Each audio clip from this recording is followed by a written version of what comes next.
गाढवाचा जर आवाज आला तर गाढवाच्या योनीला जावं लागतं. आणि राम कृष्ण हरी या मंत्राचा जर आवाज आला तर राम स्वरूप होऊन जातो.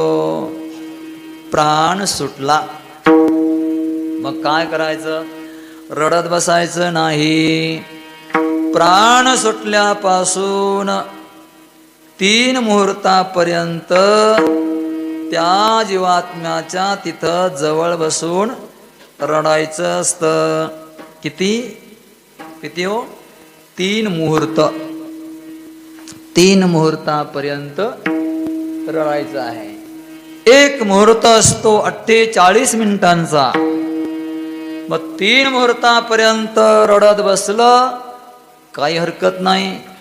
तदनंतर तो जीवात्मा यमाच्या दरबारामधून वापस इथं आणला जातो. आणि जर आपण रडत बसलो तर त्या जीवात्म्याला पाहवत नाही. देहामध्ये जावंशी वाटतंय, तळमळ करतो, पण जाऊ शकत नाही. अशा वेळेला 3 मुहूर्त संपले की मग रडायचं नाही. देहाला आंघोळ घालायची, सुंदर वस्त्र नेसवायचे, चंदनाचा लेप द्यायचा. हे सगळं आपण स्वतः करायचं. मुलगा असेल तर मुलाने त्या देहाचा अंत्यसंस्कार करायचा. अंत्यसंस्कार करण्याच्या पहिलं 4 जण जे खांदेकरी असतात ते घेऊन जात असताना सगळ्यांनी भजन करायचं, देवाचं नाव घ्यायचं. पैसे असतील तर पैसे अंगावर टाकत टाकत चलायचं. गळ्यामध्ये फुलाचे हार टाकायचे. 2 हातावर सोन्याच्या गुंजा एवढे सोनं ठेवायचं. नाकपुड्यावर सोनं ठेवायचं. गळ्याच्या कंठावर सोनं ठेवायचं. हृदयावर सोनं ठेवायचं. जनन इंद्रियावर सोनं ठेवायचं. पुन्हा पायाच्या 2 अंगठ्यावर गुंजा एवढं का होईना सोनं ठेवायचं असतं. सोनं काढून घ्यायचं. ग्रंथामध्ये सांगितलं नाही. जर आपण आजारी पडले असाल तर देह जाण्याच्या पहिलं आपल्या अंगावर जर जास्त सोनं असेल तर दवाखान्यात जाण्याच्या पहिलं छोट्या सुनाकडं, मधल्या सुनाकडं, मोठ्या सुनाकडं देऊन टाकायचं. अंगठ्या जर हातामध्ये असतील तर देऊन टाकायच्या. महाराज लोकांच्या हातामध्ये अंगठ्या असतात, त्या देऊन टाकायच्या. शिष्याकडं देऊन टाकायच्या. आईकडं, बापाकडे देऊन टाकायच्या. जवळ सोन्याच्या अंगठ्या ठेवायच्या नाही. आणि जर यदा कदाचित राहिल्या तर मग काढून घेता येत नाहीत. जर काढल्या तर त्याला चोर म्हणतात. स्तेन एव सह. मध्ये विसावा असतो. पुन्हा तेथे आंघोळ घालायची, चंदनाचा लेप द्यायचा. म्हणजे ते स्मशान आहे तिथं तुळशीच्या झाडाखालची माती. पुन्हा तेथे काष्ट जे असतात, ऐका, काष्ट कोणते वापरायचे महाराज? काष्ट वापरायचे पळसाच्या झाडाचे, पिंपळाच्या झाडाचे, चंदनाच्या झाडाचे. हे 3 प्रकारचे काष्ट सांगितले. 3 प्रकारचे जर काष्ट नाही मिळाले तर अग्नी पेटवल्यानंतर हातभर तुळशीची काडी त्याच्यामध्ये टाकायची. तो सगळा अग्नी तुलसीमय होतो. तुलसी विटपस्थानम यस्य गृहे वर्तते तत्स्थानम तीर्थरूपम शात. आणि मग तो देह अग्नी लागल्यानंतर हात जोडायचा आणि प्रार्थना करायची. ओम लोमभ्य स्वाहा, ओम लोमभ्य स्वाहा, ओम त्वचे स्वाहा, ओम त्वचे स्वाहा, ओम वर्चभ्य स्वाहा, ओम वर्चभ्य स्वाहा, ओम त्वचे स्वाहा, ओम पायसे स्वाहा, ओम रे तसे स्वाहा. आणि मग म्हणायचं, हे अग्निदेवता, आमच्या या जीवाला तू स्वर्गामध्ये घेऊन जा. प्रदक्षिणा घालायची. महिलांनी पहिली आंघोळ करायचे, नंतर मुलांनी, नंतर माणसांनी. महिलांनी पुढं चलायचं, मुलांनी मागे चलायचं, त्याच्या मागे माणसांनी. रस्त्याने घरी जात असताना गप्पा गोष्टी मारत जायचं नाही. मग त्या जीवाचे गुणानुवाद वर्णन करत करत घरी जायचं. म्हणून स्मशानामधून घरी जाईपर्यंत लोकांना आपले गुण वर्णन करता यावे, यासाठी आपण गावामध्ये जरा गुणाने राहावं.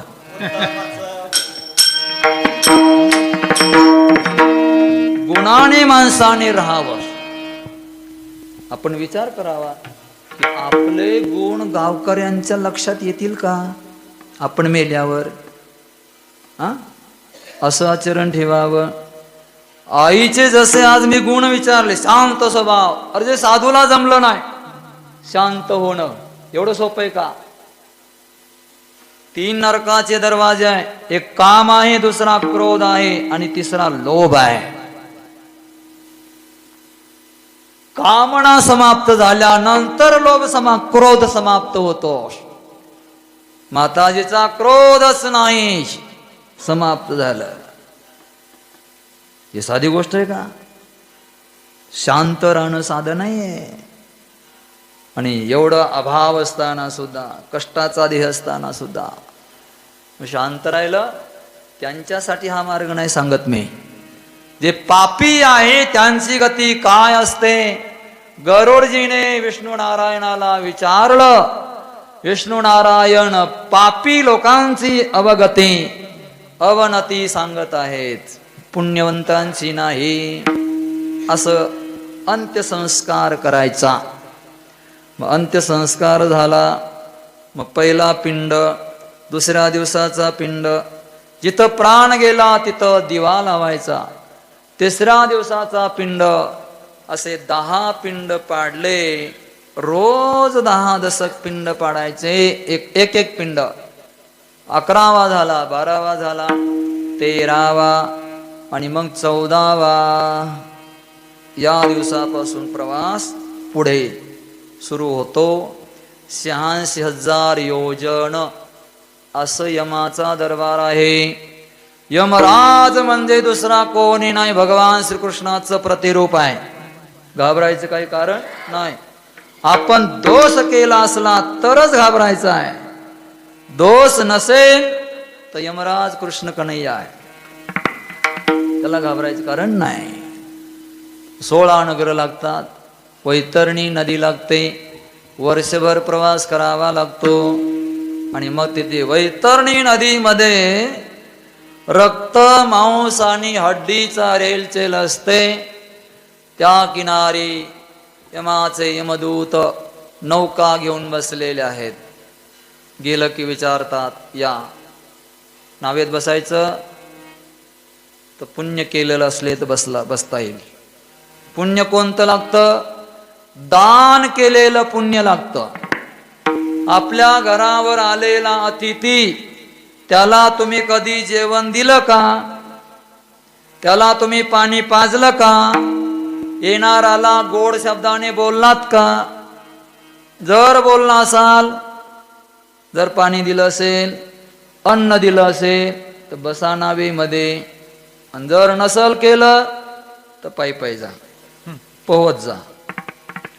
बरं, तुमच्या नंतरच्या मुलांनी, तुमच्या मुलीने तुमच्या निमित्त प्राण गेल्यापासून वर्षामध्ये दशक्रियापर्यंत, गोड जेवणापर्यंत, गोड जेवणाला काही दान धर्म केला का? मागच्याने जरी केला तरी उपयोगाला येतो. 7 प्रकारचं दान सांगितलं. लोखंड दान आहे, सोनं दान आहे, कापूस दान आहे, मीठ दान आहे, तिळ दान आहे, अन्नदान आहे, भूमिदान आहे आणि गाईचं दान आहे. यापैकी एक जरी मागच्याने केलेलं असलं तरी त्या जीवात्म्याला नावेमध्ये बसता येतं. त्या पुण्याच्या प्रभावाने तो जीवात्मा पलीकडे जातो. यमाच्या दरबारामध्ये गेल्यावर त्या ठिकाणी 4 दरवाजे आहे आणि 4 लोक बसलेले आहे. 4 लोकाला यमराज म्हणतात, जा बरं यांचं जरा दप्तर आणा. 4 जण आहे. श्रवण देवता आहे, विजय ध्वज आहे, भास्कर आहे आणि चित्रगुप्त आहे. 4 आपले दप्तर असतं. ही काय मी बगलातली कथा सांगत नाही, ही विष्णूने सांगितलेली, गरुडजीला सांगितलेली कथा आहे. मरणानंतर जीवाची गती काय याविषयीचा प्रश्न आहे. ते 4 जण दप्तर घेऊन येतात. आपला तिथे फोटो असतो, आपला आधार क्रमांक असतो, तिथे आपला थम्स दिलेला असतो, अंगठा असतो. तुम्ही कोणत्या दिवशी कोणतं पुण्य केलं तिथं रेकॉर्ड असतं, कोणतं पाप केलं तिथं सगळं असतं. मानवाने निर्माण केलेल्या कम्प्युटरमध्ये जर आधार कार्डाचा नंबर टाकल्याबरोबर आपला अंगठा जर दिला तरच ते सगळं आपलं रेकॉर्ड दाखवतं. मानव निर्मित कम्प्युटर. आता तर विश्वास करा, मानवाने निर्माण केलेल्या कम्प्युटर मध्ये जर एवढी ताकद आहे तर त्या परमात्म्याने निर्माण केलेल्या कम्प्युटर मध्ये का ताकद नसणार? असलीच पाहिजे. त्यांनी 14 लोक आपल्या मागे लावलेलेच. तुम्ही नेमकं करता काय? स्वातंत्र्य दिलेलं आहे 100 वर्षाचं. 100 वर्षामध्ये तुम्ही करता काय यासाठी 14 जण आपल्या मागे रात्रंदिवस आहेत. पृथ्वी, आप, तेज, वायू, आकाश, या 5 दिशा, अग्नी, चंद्रमा, हे सगळे आहेत. पण माणूस समजतो मी पाप करताना कोण पाहते मला? इकडे तिकडे पाहतो, लगेच दारूच्या दुकानामध्ये शिरलाच. इकडे तिकडे पाहतो, लगेच शेजाऱ्याच्या तुरी कापायला गेलाच. उजेडात होते पुण्य, अंधारात पाप, ज्याचे त्याचे हाती आहे कर्तव्याचे माप. सरावल्या हाता नाही कंप का सुटावा, उघडदार देवा उघडदार देवा, उघडदार देवा उघडदार देवा. देहाची तिजोरी भक्तीचाच ठेवा, देहाची तिजोरी भक्तीचाच ठेवा. उघडदार देवा उघडदार देवा, उघडदार देवा उघडदार देवा. आपण कधीच समजायचं नाही की आपल्याला कोणी पाहत नाही, पाहणार आहे. एवढं जरी आपल्या डोक्यात फिट बसलं ना तर आपण पाप जरा कमी करणार, पाप करणार नाही. मग गेले सगळं. हा बोला, तुमचं पुण्य आहे जास्त. तुम्ही सप्त्यात पंक्ती केल्या, तुम्ही येणाऱ्यांना जेवण दिलं, तुम्ही मंदिरात जात होता, सकाळी संध्याकाळी जात होता. बोला, तुम्हाला काय पाहिजे? आपली जर इच्छा असली ना, आपल्याला हरिद्वारला जन्म पाहिजे, लगेच पाठवलं. आळंदीला जन्म पाहिजे, चांगल्या श्रीमंत लोकांच्या घरी आणि पवित्र अशा घरामध्ये जन्म पाहिजे, लगेच राईट. आणि जर का आपल्या दप्तरामध्ये पाप निघालं याने गावामध्ये एकही माणूस एकत्र येऊ दिला नाही, सप्ताह चांगला होऊ दिला नाही. सदा सदा आडवं धसकट उभाच राहायचं. असं जर असलं, घरात घर ठेवलं नाही, एखाद्या मुलीचं लग्न होऊ दिलं नाही, झालेले लग्न मोडून टाकले, असं जर आपलं पाप असेल तर मग मारिती तोडी तोडी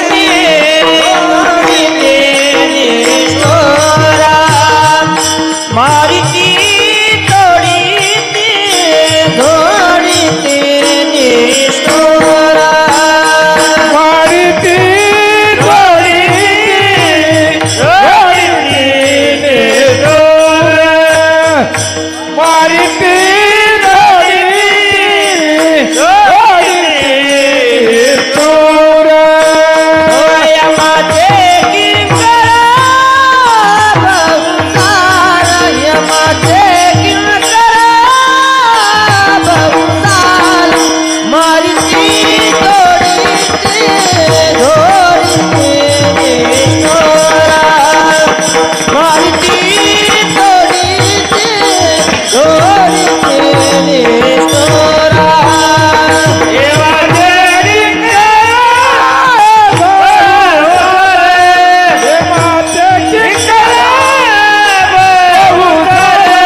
जर असेल तर त्याला मारलं जातं लोखंडाच्या दंड्याने, मारिती तोडीती. आपण जर बाकीचं केलं असेल तोडातोडीचं तर त्याला तोडलं जातं, मारिती तोडीती, जोडीती जोडलं जातं. असे जे जर पाप केलेले असेल तर तो मार्ग आहे. कधी दान धर्म पुण्य आदी केलेलं नसेल तर तो मार्ग आहे.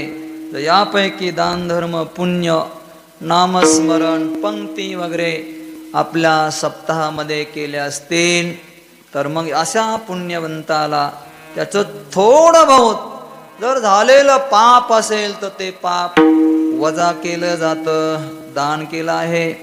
आपल्या संपत्तीमधून जर अन्नदान केलेलं असेल, म्हणून म्हटलेलं आहे तुम्ही बाकीचं काही नाही करता आलं तरी चालेल, पण कमीत कमी वर्षाला एकदा का होईना वारकऱ्याला अन्नदान करा म्हणून सांगितलेलं आहे ना.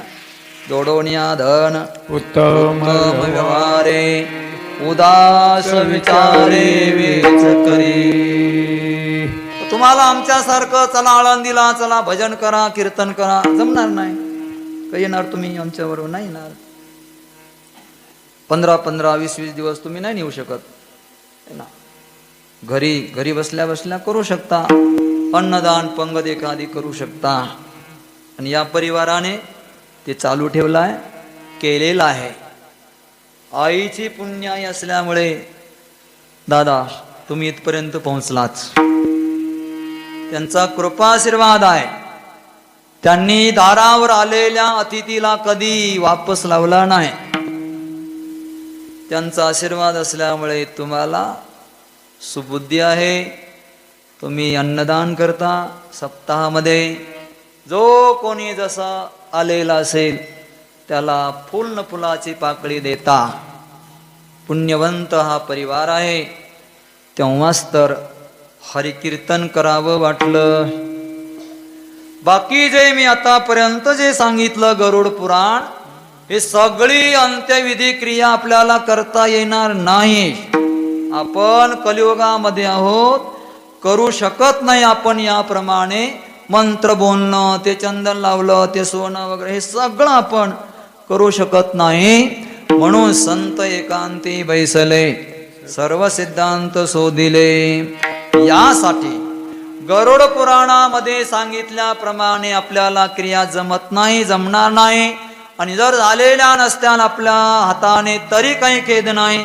फक्त त्या जीवात्म्याच्या स्मरणाने, नावाने, गोड जेवणाला आणि वर्ष श्रद्धाच्या दिवशी जर का हरिकीर्तन त्या निमित्ताने ठेवलं, या गादीवर उभा राहून केवळ एकदा रामकृष्ण हरी जर म्हणलं तर त्या जीवात्म्याचा उद्धार होतो. तो जीवात्मा डायरेक्ट देवापाशी जातो. म्हणून ही कीर्तन परंपरा, म्हणून हे कीर्तनाचं आयोजन आहे. संत काय वेडे नव्हते किंवा तुम्ही कीर्तन करा, तुम्ही प्रवचन करा. त्या जीवाच्या निमित्ताने, असं या माताजीच्या निमित्ताने वैकुंठवासी जानकाबाई, श्रीरामजी जाधव यांच्या निमित्ताने या 3 सुपुत्रांनी हे कीर्तनाची सेवा आयोजन केली. आणि अन्नदान अति सुंदर. कीर्तन झाल्यानंतर जे अन्नदान आहे तो प्रसाद आहे. देवाचा प्रसाद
परंपरा आहे. या कीर्तनाच्या नंतर जे जेवण असतं त्याला देवाचा प्रसाद म्हणतात. देवाच्या प्रसादे करारे भोजन, व्हाल कोण कोण अधिकारी ते. या कीर्तन रूपी सेवेसाठी अभंग जरा कर्णमुळी सांगू आली गोष्टी. मृत्यूचे ते भेटी जवळी आली, आता माझ्या मना होई सावधान. ओम पुण्याची जाण कार्य सिद्धी. या अभंगाद्वारे जगद्गुरु तुकाराम महाराज आपल्या मनाला उपदेश करतात. उपदेश करणारा मध्ये 3 वर्ग आहे. एक वर्ग असा आहे जो अभ्यासही नाहीये आणि अनुभवही नाहीये, पण उपदेश मात्र चालू आहे. उपदेश भरपूर चाललेला आहे.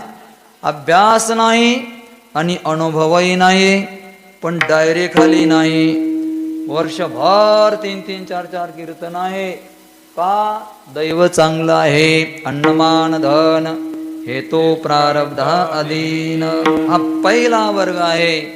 दुसरा वर्ग आहे अभ्यास आहे पण अनुभव नाही. अभ्यास केलेला आहे 12-12 वर्ष पण अनुभव देवाचा आलेला नाहीये. याच्यामध्ये 2 वर्ग ध्यान देऊ नका. अभ्यास आहे पण अनुभव नाही, हा एक वर्ग आहे. उपदेश चाललेला आहे. अभ्यास आहे, अनुभवाची इच्छा आहे, हा एक वर्ग आहे.